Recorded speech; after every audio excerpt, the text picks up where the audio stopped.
Hello साथीहरू, good morning all.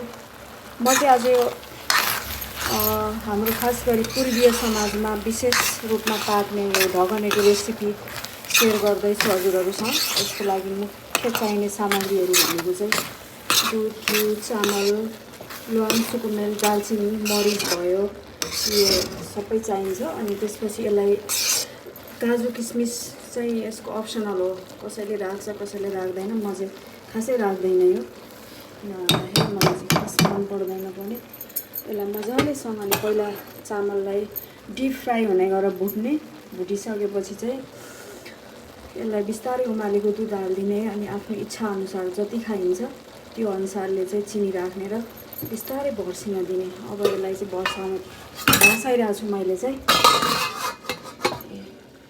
यो भर्सिसकेपछि चाहिँ यो यस्तो भएर जान्छ। यसको दुध सुकिसकेपछि यो फर्र हुन्छ कि खानलाई योग्य हुन्छ। यदि हजुरलाई मेरो रेसिपी मन पर्यो भने फुल वाच गरेर